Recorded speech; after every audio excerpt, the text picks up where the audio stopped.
Organisasi Nahdlatul Ulama atau NU telah memasuki 100 tahun atau 1 abad.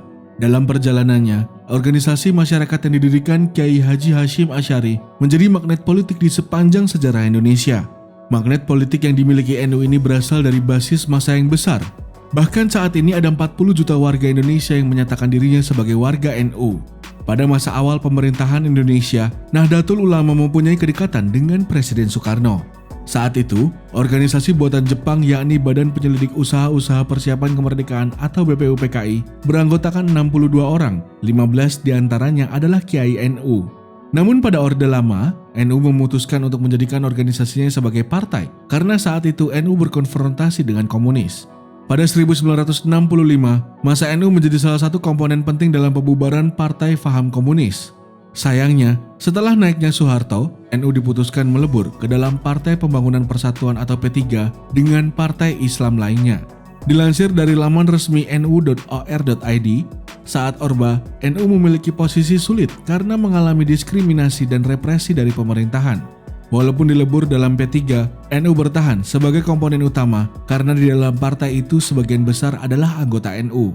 Puncak konfrontasi serius terjadi pada pemilu 1977. Saat itu, P3 berhasil mengalahkan Golkar di DKI Jakarta dan walau tetap kalah secara nasional. Pada akhirnya pada 1984, NU memutuskan tidak lagi menjadi partai, kembali menjadi organisasi keagamaan dan kemasyarakatan. Setelah 24 tahun dalam posisi yang sulit, akhirnya NU kembali bangkit setelah lengsernya Soeharto pada Mei 1998. Saat itu, banyak simpatisan NU meminta PBNU kembali menjadi parpol. Namun, Ketua Umum PBNU, Kiai Haji Abdurrahman Wahid alias Gus Dur, memutuskan mendirikan Partai Kebangkitan Bangsa di luar PBNU. Keputusan pendirian PKB ini dilandasi ketidakinginan NU mencampuri politik dengan agama. Selang setahun, Gus Dur berhasil naik menjadi orang nomor 1 di RI dengan PKB sebagai kendaraan politiknya. Namun posisi menjadi orang nomor 1 tidak bisa dipertahankan lama oleh Gus Dur. Hanya dalam waktu kurang dari 2 tahun, dirinya lengser. Gus Dur akhirnya digantikan oleh Megawati Soekarno Putri yang saat itu menjabat sebagai wakil presiden. Walau demikian, NU tetap bersinar menjadi magnet politik di tahun-tahun berikutnya. Bahkan Megawati menggandeng Hasyim Muzadi dari NU untuk maju dalam Pilpres 2004. Sayangnya, pasangan presiden dan calon presiden itu kandas karena kalah dengan pasangan Susilo Bambang Yudhoyono atau SBY dan Yusuf Kala. Namun, SBY tetap mengajak tokoh NU untuk menjadi menteri di kabinetnya, yakni Muhammad Maftuh Basyuri menjadi Menteri Agama. Kiprah NU terus berkibar hingga era Presiden Joko Widodo.